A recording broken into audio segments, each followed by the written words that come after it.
In this video, we're going to see, or I guess rather, we're going to derive an interesting and useful result that comes straight out of Archimedes' Principle. So usually when we've been in, if you're in my class, we've talked about what happens to objects if you hold them under a fluid, completely submerged in the fluid, and then you let them go. And we figured out that their behavior subsequent to letting them go depends on their density. With respect to the density of the fluid. So if the object is more dense than the fluid, it will sink. If it's less dense, then it will rise to the surface. It'll accelerate upwards. The strange case where it's exactly as dense, it'll just kind of stay where it's put. But if we focus on the ones that are going to rise, excuse me, if the density of the object is less than the density of the fluid, it rises, and then eventually will break the surface and come into a condition which we call floating, right? Sinking is when it goes down, but when it accelerates upwards, it's technically not floating until it gets to the top and breaks the surface. It comes into an equilibrium position after it has broken the surface, where a certain percentage of the object is now in the fluid. In this case, it's water, right? This will work for any fluid, but it's usually easier to visualize with water.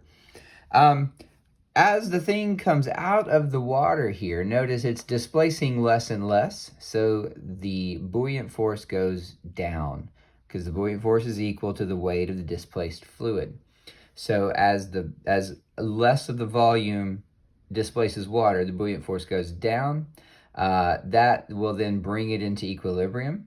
The buoyant force will come down to the point where it matches the force of gravity acting on the object, and then there's the floating condition.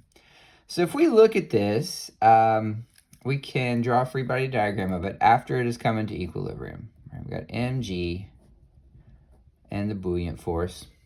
And again, it's an equilibrium, right? When it was under the water, the buoyant force was greater, which is why it accelerated upward.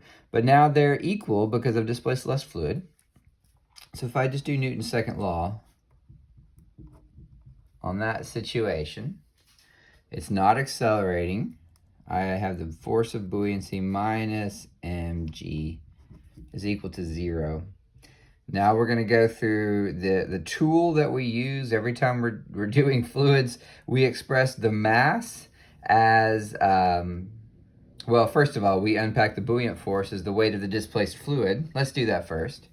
That's going to be the mass of the displaced fluid, g, minus mass, and this is of the object, g, is equal to 0.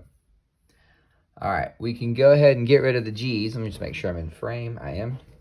We can go and get rid of the g's by dividing them out. 0 divided by g is 0. Let's move the mass of the object over, and I get mass of the fluid is equal to mass of the object. Remember, this is the displaced fluid, not the whole fluid, just the amount that I'm displacing. All right, now we're going to use the tool we always use when dealing with Archimedes.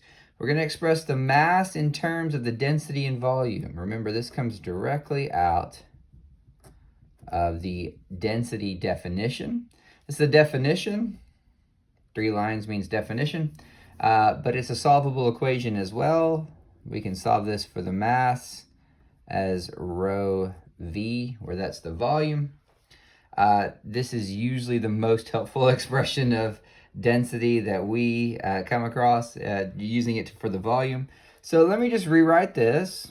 That's going to be density of the fluid, volume of the displaced fluid, and that is density of the object times the volume of the object.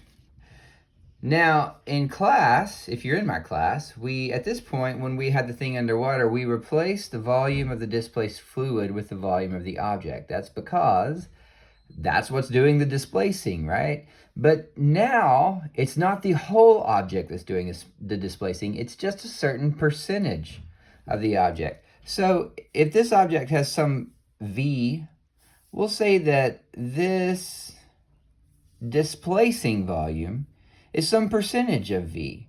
Let's call it beta v, where beta is the percentage of the volume that is still in the fluid. Again, this is water, but it can just as well be any fluid. This is the percentage, and that, hard to see, percentage of the volume that is still in the fluid. So how much fluid is being displaced? Beta times the volume. If it's half of the object, that's 0.5 V. In other words, if it's half of the object, beta is 0.5. If it's 25% of the object, beta is 0.25, and so on and so forth. So now I'm going to replace volume of the displaced fluid with this beta volume of the object.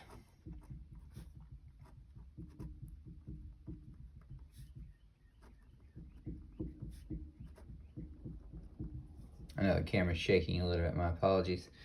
So I've got volume of the object now on both sides because of that substitution. And I can divide that out. And then I can solve for beta just in terms of the densities, both of the object and the fluid. So beta then is rho object over rho fluid, right? And this is, now I've got an expression for the percentage of the object that is still in the fluid. If this is water, it's the percentage of the object that's underwater, solely in terms of the densities of the object and of the fluid in which the object finds itself. So this turns out to be a really handy expression. So in my class, I don't advise you to memorize a lot of things. And I don't even think I'm going to advise you to memorize this. But I will say, if you derive this a couple times, it's in your back pocket. And, once you derive it a few times, and it just comes right out of Newton's second law, you can memorize it and you can use it. For my students, I stress, if you're going to use it after memorizing it, make sure you understand it. Make sure you can get it back if you need it, because you don't want to put yourself under pressure and have to try to remember this and you don't have it. And in my class, it's not on your formula sheet. This is something you can derive. But once you do it and once you memorize it, this is super handy. And it creates a nice little shortcut to get some answers in some problems.